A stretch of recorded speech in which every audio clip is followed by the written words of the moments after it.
Headlines प्रायोजक राजयोग paints, आनंद तुमचा, रंग आमचा।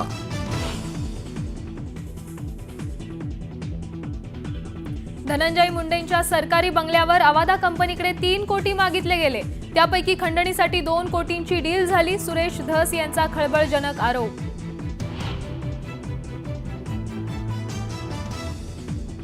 अजित दादा आधी असे नव्हते, दादा तुमच्या पाया पडतो। धनंजय मुंडेंना मंत्रिमंडळातून काढा, सुरेश धस यांची मागणी।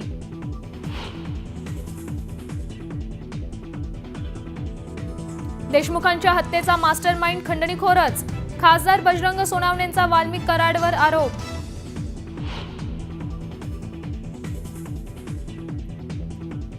एसआयटी मधील अधिकारी वाल्मिक कराडसाठी काम करतात, जितेंद्र आव्हाड यांचे सोशल मीडियाद्वारे गंभीर आरोप। अधिकाऱ्यांचे फोटोही केले पोस्ट।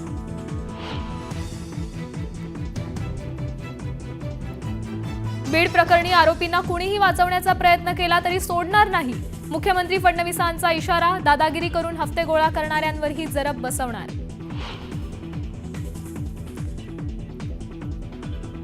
दिवसाला धमक्यांचे 700 ते 800 फोन येतात। धमक्या देणारे हे धनंजय मुंडे आणि पंकजा मुंडेंचे कार्यकर्ते। पत्रकार परिषदेत अंजली दमानी यांचा आरोप।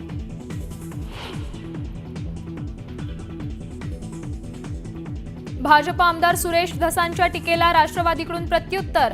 अजितदादांबद्दल गरळ ओकणाऱ्या धसांना कोण रोखणार? मिटकरींचा मुख्यमंत्री फडणवीसांना सवाल।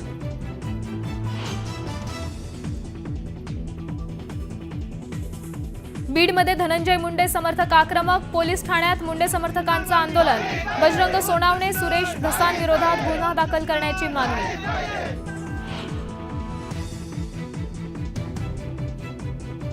भोजनालयातील मोफत जेवणामुळे शिर्डीत वाढली भिकाऱ्यांची संख्या।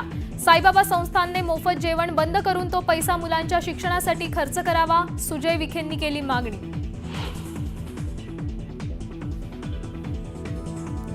भिवंडीत क्रिकेट सामन्यात नोटांचा पाऊस, चाहत्यानं बॅट्समनवर उडवले पैसे, सोशल मीडियावर व्हिडिओ व्हायरल।